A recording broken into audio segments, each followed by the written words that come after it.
Hello बधा मित्रों ने हर हर महादेव। आशा करूँ छूं तमे ने तमारो परिवार खुश छो और महादेव सदाय ने खुश राखे। तो हमेशनी जेम जेम हूँ कहूँ छूं एम ज के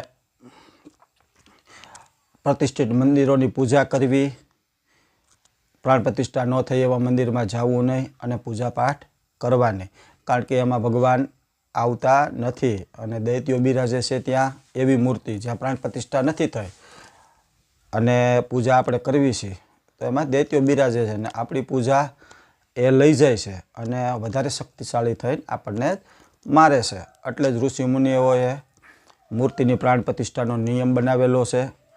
प्राण प्रतिष्ठा वगर कोई पण मूर्तिनी अंदर कोई पण भगवान बिराजता नथी, आवता नथी। भगवाननो वास हमेशा हृदयमां होय छे। तो आनाथी खास बसवानुं छे अने आपणा परिवारने सुखी राखवाना छे, खुश राखवाना छे, निरोगी राखवाना छे। तो हवे आपणे वात आगळ वधारी तो जे कांई धर्म छे, जे कांई आपणे हिंदू धर्म जे मैं आगळना एपिसोड में कीधुं हतुं, बधा सनातनी ज छे। जोवा जाईए तो बधा सनातनी ज छे। तो आपणे हमेशा बीजाने पूछता होय छे के भाई तमे क्यो धर्म पाळो छो, क्यो धर्म पाळो छो। आपणे के ओलो धर्म पाळी छे, आ धर्म पाळी छे, पण हकीकत छे सनातनी। हवे एक शब्द बधाय हमेशा वापरता होय के भाई धणी धारवो होय तो एक ज धारवो। એટલે ધણી ધારવો એટલે કોઈ ભગવાન ધારવા એવું નથી કહેતા। ભગવાન તો ઈશ્વર, વિષ્ણુ ભગવાન કયો તો એ, શિવ કયો તો એ, બ્રહ્માજી કયો તો એ, ગમે એ માતાજી લઈ લ્યો તો બધી માં એક છેલ્લે માં શક્તિ જ છે, બધું એક જ છે। બધાના કામ અલગ અલગ છે, બધી માતાજીઓના કામ અલગ અલગ છે। એવી રીતે બ્રહ્મા વિષ્ણુ મહેશના પણ અલગ અલગ કામ છે આપણા જીવનમાં। એ આપણે પછી આગળ જાણશું, કારણ કે એ બહુ 3-4 એપિસોડ બને એવડું મોટું છે અને બહુ સમજવાનું છે, એટલે એપિસોડ પાછળ રાખ્યા છે। તો આપણે ધણી ધારવો એટલે કે ગુરુ ધારવા, એમ ગુરુ એક જ ધારવા એમ એવું કીધું છે ધણી ધારવો એટલે। પણ ગુરુ પૂર્ણ હોવા જોઈએ એ એક હકીકત છે। અધૂરા ગુરુ ન હોવા જોઈએ, નકર અધૂરા હોય તો આપણામાં એનામાં કોઈ કાંઈ ફરક, લાંબો ફરક નથી। તો આપણે ધર્મની વાત જે કરી છે કે બધા ધર્મની અંદર અલગ અલગ વાત કરે। તમે ઓલા કોઈ પણ જે સંત થઈ ગયા હોય, કોઈ પણ ગુરુ થઈ ગયા હોય એના ભજન સાંભળો તો એની અંદર કંઈક અલગ કરવાનું કીધું હોય। બીજા સંપ્રદાયમાં જાઓ તો કે ભાઈ કાંદા લસણ ન ખાવા, તો બીજા સંપ્રદાયમાં જાઓ તો કાંદા લસણ ખાવા। તો કે કાંદા લસણ ખાવા એ કોઈ એવું નથી કે ભાઈ નો જ ખાવા જોઈએ। કોઈ ધર્મ ભલે બધાની રીતે ના પાડતા હોય કે ભાઈ તામસી ખોરાક છે, તો કોઈ તામસી ખોરાક એવું કંઈ છે નહીં કે ભાઈ તામસી ખોરાક છે। એ તમે કાંઈ પણ વસ્તુ ખાવ જેનું લોહી બને, જેનું લોહી બને છે એ બધો તામસી ખોરાક છે, કારણ કે લોહી જ બને, લોહીમાંથી બધી ધાતુ બને છે। અને કે ભાઈ તામસી ખોરાક તમે ન ખાઓ તો તમને ક્રોધ ન આવે। હવે મને કહો કે ભાઈ કેનો ક્રોધ મટી ગયો, કેને કામ વાસના મટી ગયા દુનિયામાં? ઘણા જોવો છો ને મહામાં ધુરંધરો છે એ લપસી જાય છે, આપણે જોયું ને। બધા આપણે કોઈ નામ નથી લેતા, પણ બધા કિસ્સા સામે આવતા જ હોય। તો હું કાંદા લસણ મેલી દીધા તો હું કાંઈ કામ વાસના ઓછી થઈ ગઈ, તામસીપણું વયું ગયું? તો એવું નથી। આ કાંદા ડુંગળી છે ખરી કે ભાઈ ડુંગળી, પણ સફેદ જે ડુંગળી આવે, સફેદ જે ડુંગળી આવે એમાં આયુર્વેદિક ગુણ હોય છે, એ સત્ય છે। પણ જે આપણે લાલ ડુંગળી, પીળી ડુંગળી જે કાંઈ ખાઈએ એ ખાલી સ્વાદ વધારવા સિવાય બીજું કોઈ એનું કામ નથી કાંદાનું। એટલે એક ભ્રમ છે। હકીકતમાં જે જ્યારે પૂર્ણ થઈ જાય છે અને ઈશ્વર કેને કહેવાય? તમે ખુદ ઈશ્વર ક્યારે બની જાઓ છો? તમે જ્યારે પૂર્ણતા જ્યારે પ્રાપ્ત કરી લ્યો છો ત્યારે ઝાડવાની અંદર, આ સૃષ્ટિની અંદર તમે જ્યારે જોવો ત્યારે ખુદ તમને જોવો તો એમ થાય કે હું ત્યાં જ છું. લે હું ત્યાં જ છું. પોતાને જ્યારે આ સૃષ્ટિમાં જોવા માંડો તો એ ઈશ્વર છે. એ જ ઈશ્વર છે કે સૃષ્ટિમાં પોતાને જોવે. એક કાંઈ પણ જનાવર હોય, જંતુ હોય કે ઝાડવું હોય, એમાં પણ જે પોતાને જોવા મળે એને જ ઈશ્વર કીધા છે. સૃષ્ટિ અને ઈશ્વર.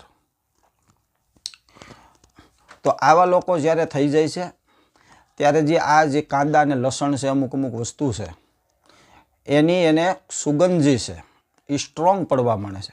કારણ કે આખું શરીરમાંથી એને સંદનની સુગંધ, એટલું પવિત્ર પાવન શરીર થઈ જાય છે કે સંદનની સુગંધ આવવા માંડે એમ છે. એટલે એને પછી આ કાંદા અને લસણની સુગંધ ખાલી સુગંધની જ વાત છે. કાંદા અને લસણ હળશે ત્યારે કેટલી ખરાબ વાસ આવે છે. તમે જોયું છે કાંદા, ડુંગળી અને લસણ જ્યારે હળી જાય ત્યારે એની બીજી વસ્તુ કરતાં આની હાવ બેકાર સુગંધ આવે. એટલા માટે જે મહાપુરુષો છે એ કાંદા અને લસણનો છેલ્લે ત્યાગ કરી દે છે. એટલે એ નથી ખાતા. પણ બીજી બધી પછી બધી વાતું છે ખોટો ભ્રમ છે. ખાવા ન ખાવા એ તમારી મરજીની વાત છે. પણ કોઈ ધર્મ ના પાડતો નથી. તો આપણે ધર્મની વાત કરવા બેઠા કે ભાઈ ધર્મ બધા અલગ અલગ ધર્મ, કાંઈ પણ જાઓ તો બધી ધર્મની અંદર અલગ અલગ વાત કરશે. છે બધા સનાતની, તો બધા અલગ અલગ વાત શું કામ કરે છે? અલગ અલગ વાત કરે કે ભાઈ ઓલું આમ છે તો આનું આમાં કહો તો આનું આમ કરવાનું છે, ઓલા પણ જાઓ તો કે આનું આમ કરવાનું છે. અને તમે ઘોકે સડે જ રાખો, તમને સમજાય જ નહીં. તમે આટી ઘૂંટીમાં જ એક સાંભળીને થોડું કરવા માંડો, ક્યાંક બીજાનું સાંભળો ત્યાં તમને બીજું કંઈક કહે. એટલે તમને એમ થાય કે હવે આમાં કેનું માનવું? તો શું છે ધર્મ? તો ધર્મ હકીકત આપણે ધર્મ સમજવો જોઈએ કે ધર્મ શબ્દ શું છે. તો ધર્મ એ કોઈ સંપ્રદાય નથી. ધર્મ એક શબ્દ જ છે. ધર્મ એ કોઈ સંપ્રદાય નથી, કોઈ પરંપરા નથી. ધર્મ તો જે છે કે ભાઈ દી ઉગ્યો અને દી હાથમાં, એનું ધર્મ છે. એ ધર્મ છે. તમે કાંઈ પણ અનાજ વાવ્યું અને ઉગે, એ ધર્મ છે.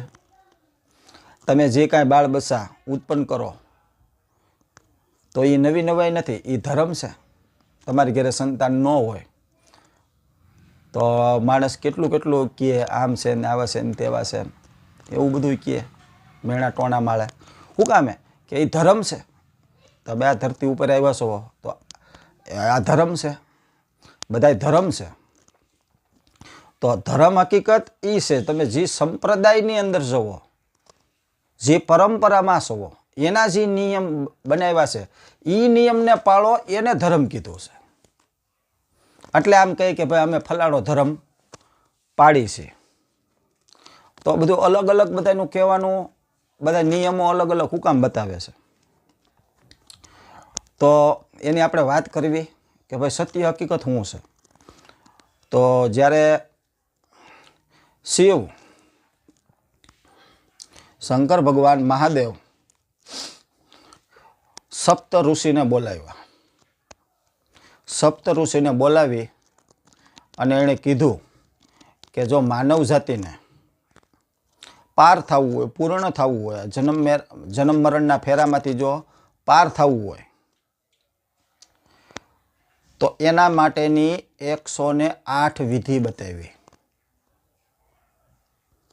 સપ્ત ઋષિને 108 વિધિ બતાવી ટોટલ 112 વિધિ.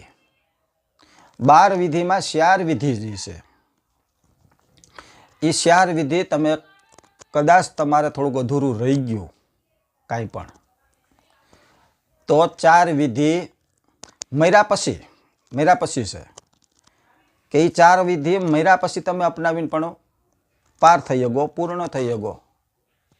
જન્મ મરણના ફેરામાંથી 84 યોનિમાંથી તમે મુક્તિ મેળવી શકો કે પાર થઈ ગયા, સ્થિર થઈ ગયા. પૂર્ણ થઈ ગયા મતલબ સ્થિર થઈ ગયા.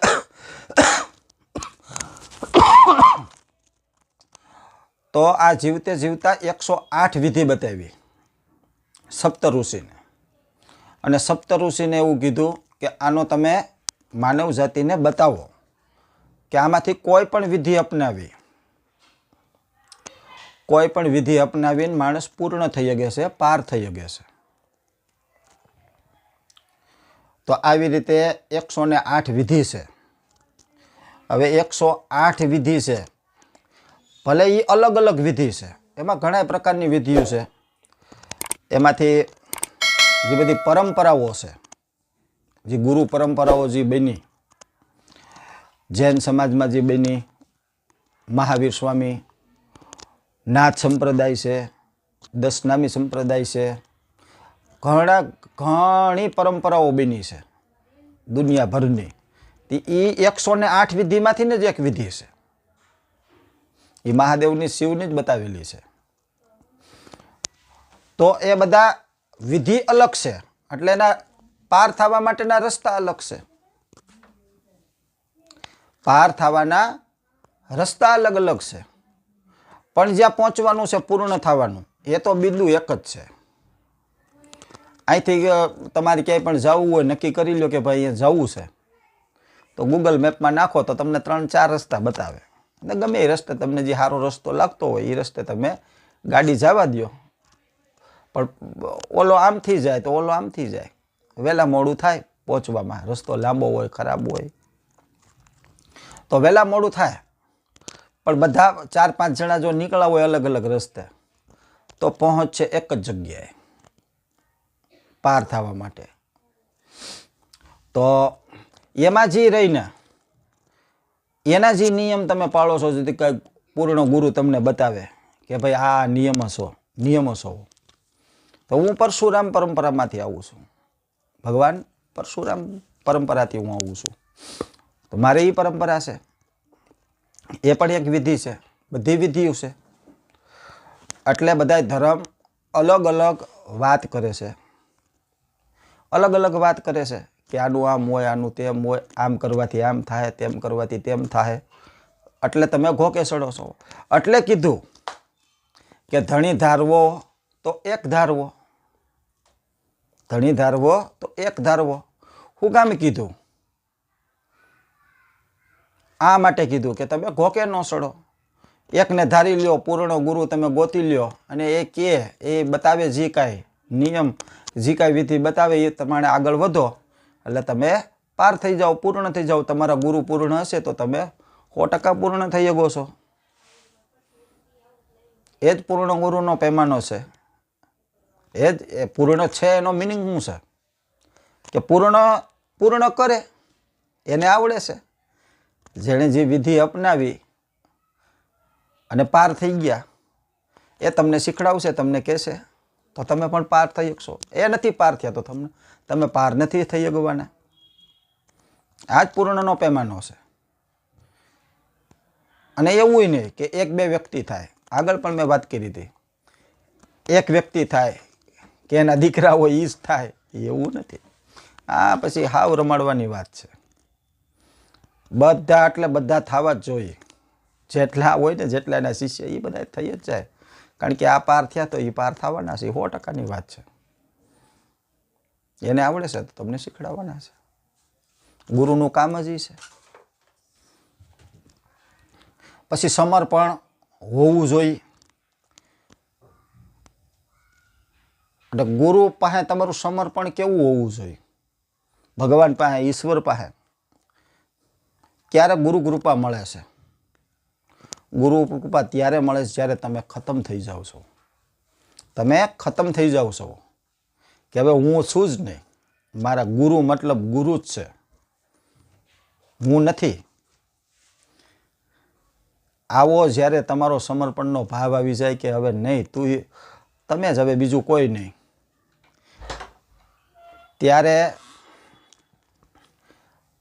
ત્યારે ગુરુ કૃપા મળે છે. ત્યારે ભગવાન પાસે પણ જાઓ. જ્યારે કોઈ પણ ભગવાનનું તમે ભજન કરતા હોય, જ્યારે તમને મનમાં નક્કી થઈ જાય, તમે સમજી જાઓ કે નહીં, હવે આના સિવાય કાંઈ છે નહીં, હું છું જ નહીં. જ્યારે હુંકારો મટી જાય, હું કાંઈ નથી, તમે જ છો, તમે જ્યારે ઝીરો થઈ જાઓ, તમારો જ્યારે નાશ થઈ જાય, ત્યારે ગુરુ કૃપા મળે છે, ઈશ્વર કૃપા મળે છે. એટલે આવી રીતે 108 વિધિ છે.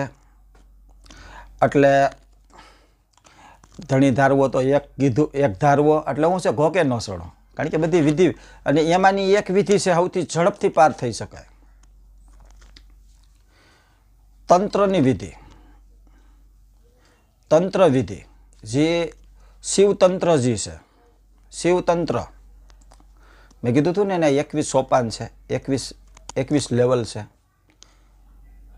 એ સૌથી ઝડપી રસ્તો છે કે માણા 5-10 વર્ષની અંદર પાર થઈ ગયા, સાવ ટૂંક સમયમાં.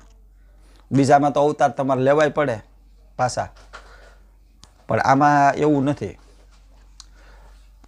તો તંત્ર વિશે પણ આપણે આગળ વાત કરીશું. કારણ કે મંત્રના મૂળમાં તંત્ર છુપાયેલ છે, અને તંત્રના મૂળમાં યંત્ર છુપાયેલ છે. યંત્ર એટલે શું? તંત્ર તમારી અંદર જ છે. તંત્ર એક વ્યવસ્થા છે. એની પછી આપણે ક્યારેક વાત કરીશું. અત્યારે આપણે વિડીયો પૂરો કરીશું. તો બધા લાઈક કરજો, સબસ્ક્રાઈબ કરજો અને શેર કરજો. તો બધાને હરિહર.